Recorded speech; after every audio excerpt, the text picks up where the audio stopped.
let's get to these Little Durk updates. So we all know that he was denied bond. He had a pretty good situation going in, it seemed, with trying to show that the grand jury was tainted and proving and having evidence that that song wasn't recorded before the actual shooting. But this is a murder for hire, and they wasn't having it. We got some paperwork to bring up. We got some tweets from media that was in the courthouse yesterday to bring up as well. But let's start off with this, just the vibe of what was going down yesterday in front of the judge as he appeared. Oh, hold on, y'all. My bad. Where's the audio? This audio is messed up. I got y'all. Give me 1 second. Let me get back to this audio. How's that audio messed up? I'll pull it up again. I got y'all. There we go. On Lil Durk, he had his bond hearing today. He looked good. He looked like he was in good spirits. No crazy weight gain or anything like that. He looked good. The judge was on the same vibes she was on last time, which is that, wait, they're saying murder for hire. They're saying you put bounties up. They're saying you ordered the shooters. They're saying the shooters shot. I'm saying that's going to be no bond. There's basically no argument you can make to this judge in a murder for hire case to get a bond.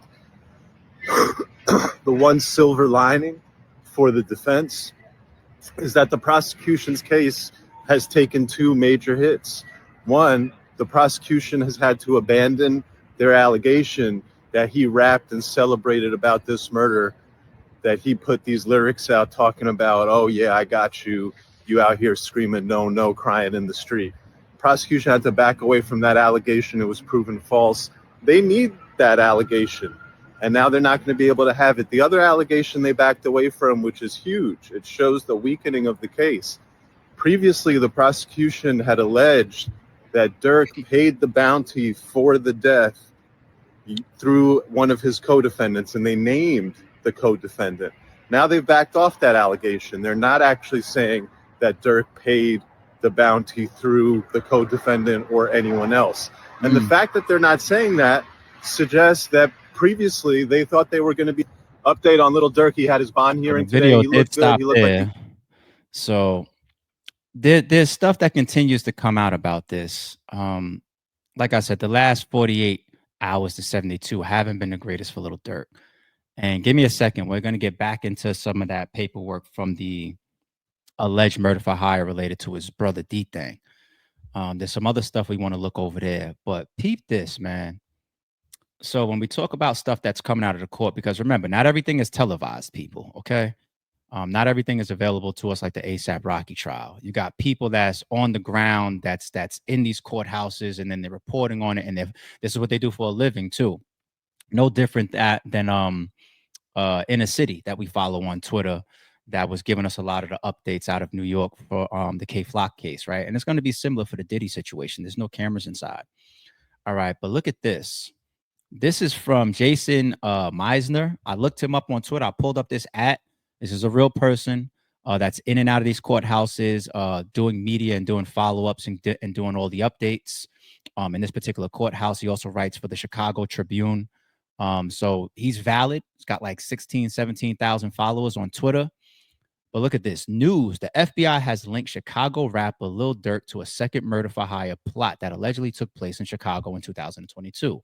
According to records reviewed by the Tribune, Durk's detention hearing on his other, wow, I didn't mean that, on his other case is later today in LA. So,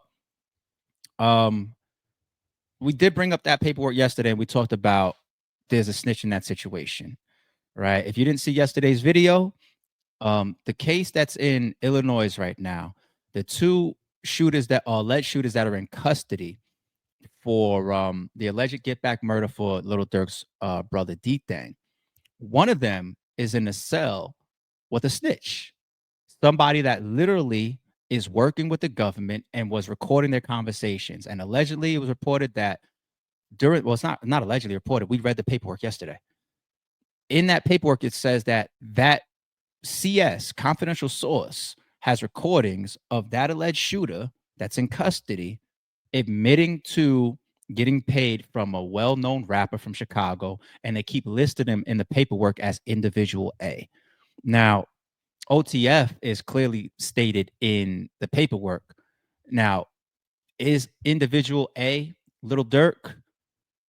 we would bet like 90%, right? And we're gonna go through that paperwork again and pull up some more details about that. But here's another one from Jason here, this guy that's on the ground in these courthouses for us. Peep this. The feds, meanwhile, reveal in a filing today that Little Durk allegedly offered a bounty to kill a family member of a witness. The site, an exhibit that was filed under seal. So if it's filed under seal, we shouldn't have access to that right now, right? And I went to his docket this morning. I didn't see this, but once again, he's saying fresh out of court that it was filed under seal. So that makes sense. But this sounds like things are getting very, very like it went from looking good as far as what his lawyer was doing to make allegations towards tainting the grand jury. So that song and that thing should have never moved forward from there in the original indictment, right? And then what did the feds do? They did a superseding indictment. They took out the lyrics. They said we're not focused on that anymore. We're leaving that alone. And then they just focus now on the murder for hire aspect. The judge ruled there's no reason that I see for me to give you a bond here. This is a murder for hire. We're not going. And now we start talking about offering money allegedly and putting a bounty on a family member's of a potential witness, as well as them bringing back forth the conversation of the other unsealed indictment, what was unsealed after he was taken into custody. Remember that? They took him into custody when he's trying to hop on that plane. And then all of a sudden, this other shit opens up and he said, what the hell is this? Allegedly related to his brother D thing. It's like, oh my God. So this is all coming back. The feds are pushing this as bail was denied. And it went from, hey, things are looking okay for him as far as how him and his lawyers are approaching this case so far. And it took a turn for the worse. Now, if we get back into the paperwork for this separate case that we're talking about, not his indictment for the Beverly Hills situation, people, not his indictment, this indictment,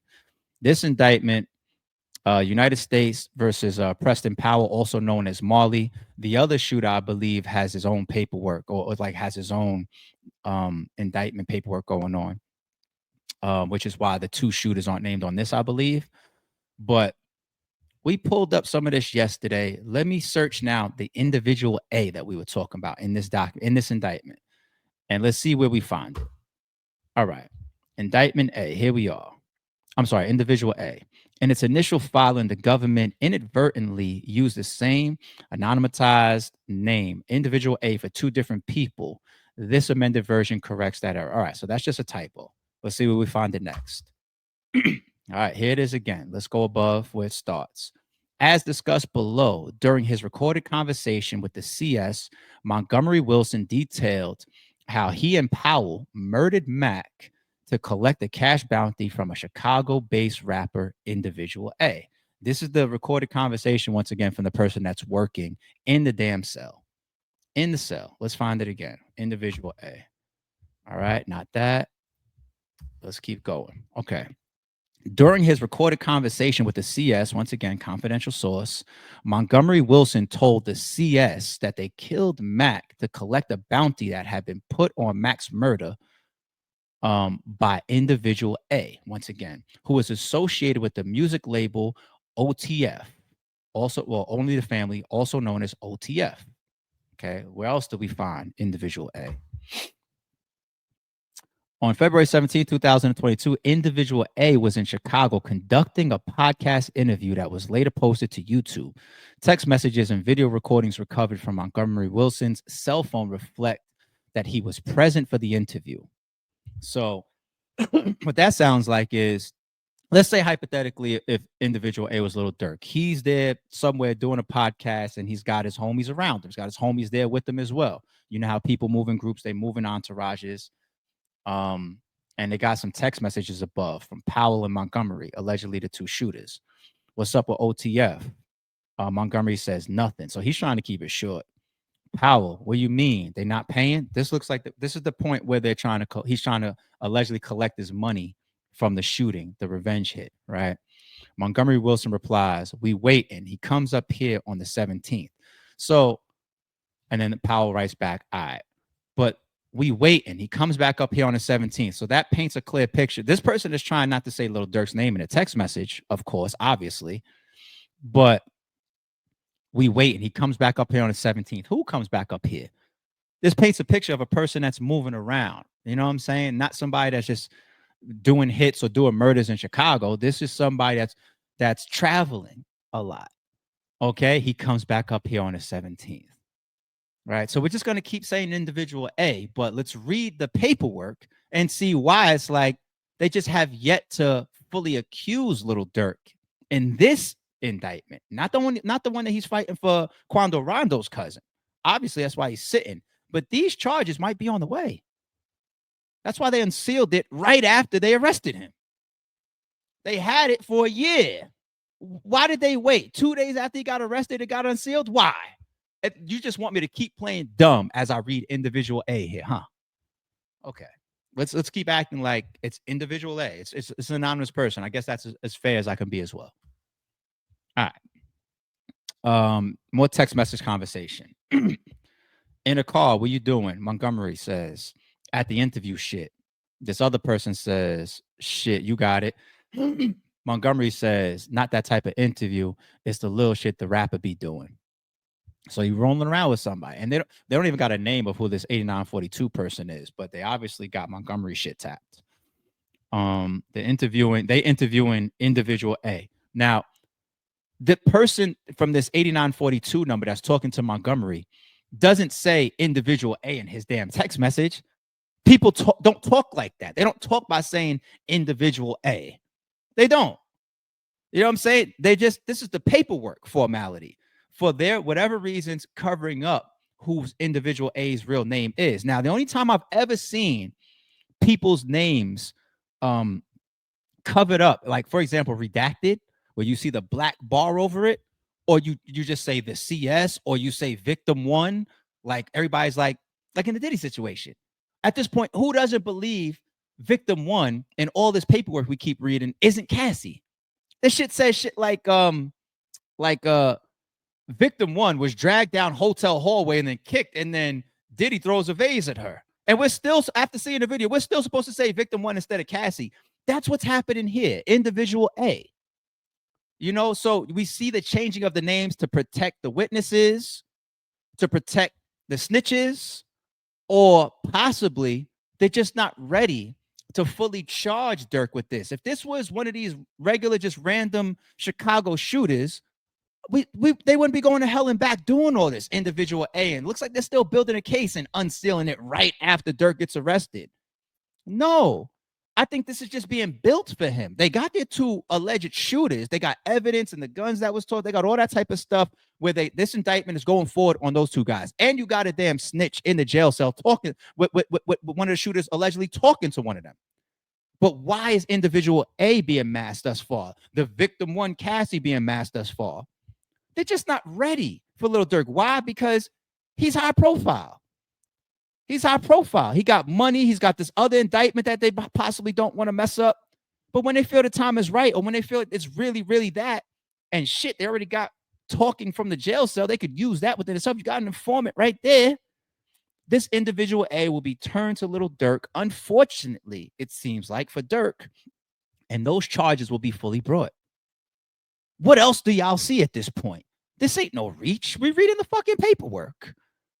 I seen some comments from yesterday's joint said, to be clear, he's not. We know that he's not indicted on this yet, but they unsealed it after they picked him up, and they all this individual A, and they're saying in the paperwork OTF, and these type of text messages all tell you what. Like, I'm a fan of Lil Durk too, people, but like, let's not play stupid. The fuck? The fuck right here again. Still in the text messages. What's the next place? The text message exchanges are attached as Exhibit 8. That day, Powell texts Montgomery Wilson, stand on that. Why you with individual A? And them. Montgomery Wilson did not respond. So this allegedly is a talk about them going back and forth about, like, what's up with the bread? Like, you're around him, right? So stand on that.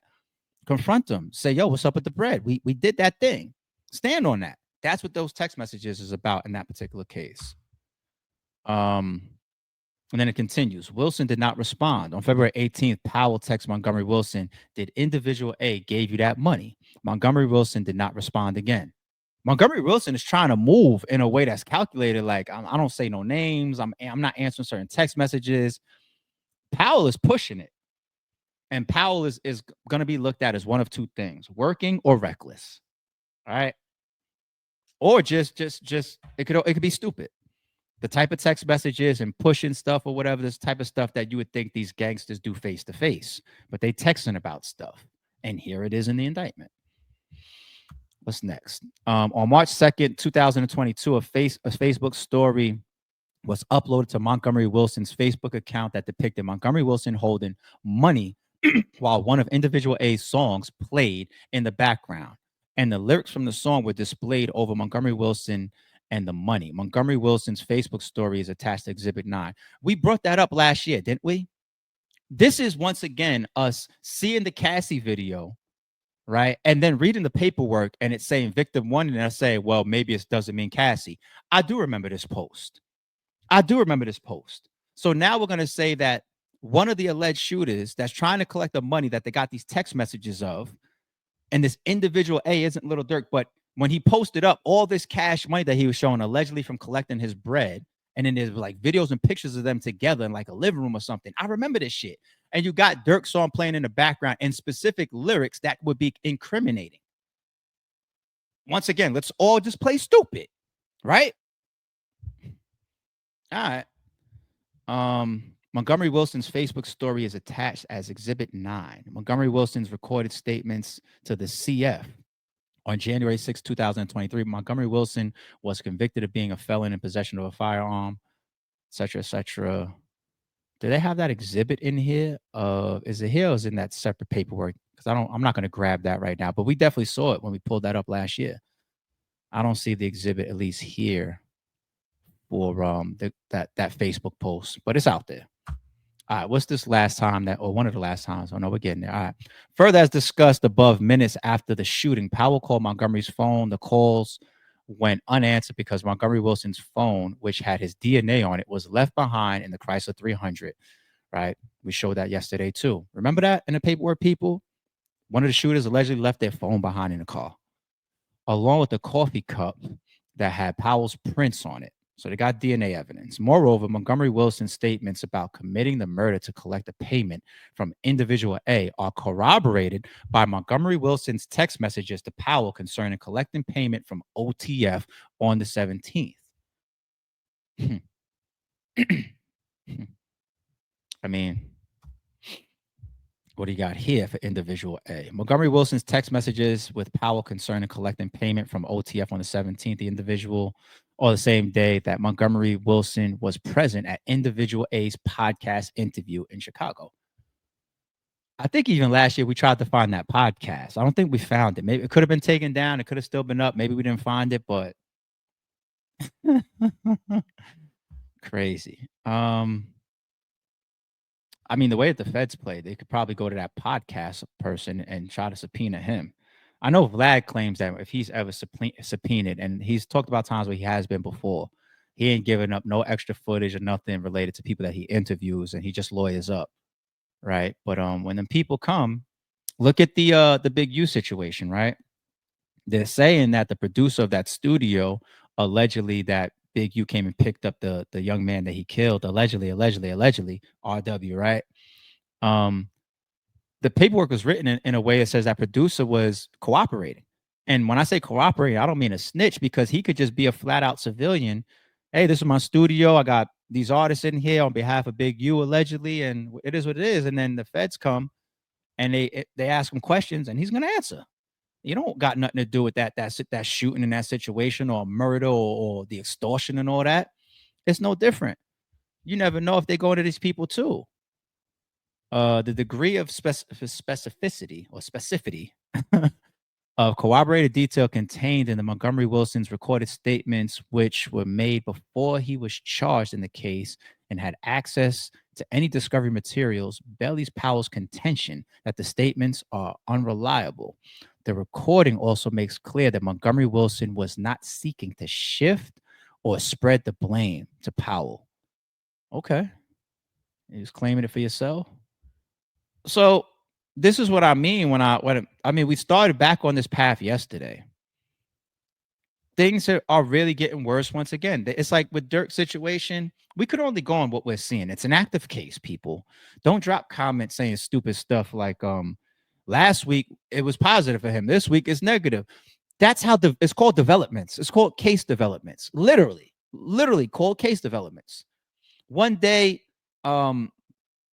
Diddy it gets a superseding indictment with new victims put in it and new allegations put in it.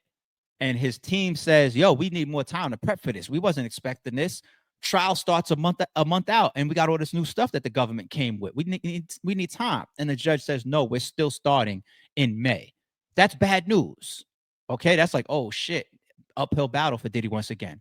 Then this week, what comes out? They can't even find victim 3. They're trying to locate and get their hands on victim 3. That might be somebody that is in your indictment that will never be brought into court. So that's a win. This is how case goes, people. So grow up. Don't see some of this shit and jump out the window, and don't see some of this shit and think that it's finalized. That's how it goes. So there's going to be times when we come up here and be like, yo, this nigga just caught a win. Like, look how his lawyer up here is putting together the tainting of the grand jury. Shit, I think 50-50 chance he might get bail now.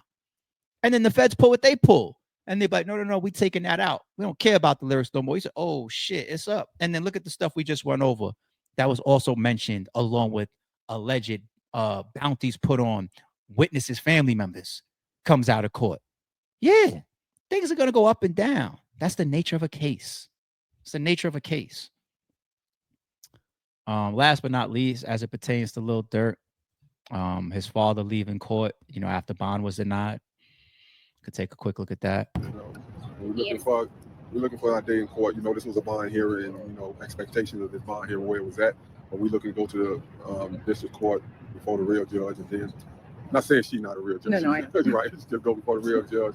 And the trial judge. Trial judge, and then let him hear our case and see what he said about it.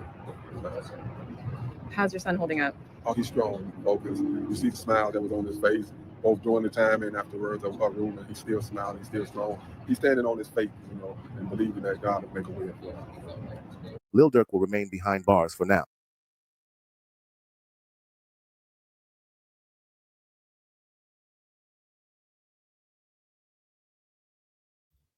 My bad, I was on mute. So yeah, this isn't a great week for Durk, not just because of the bond, but because the way the feds are playing. It's a fight.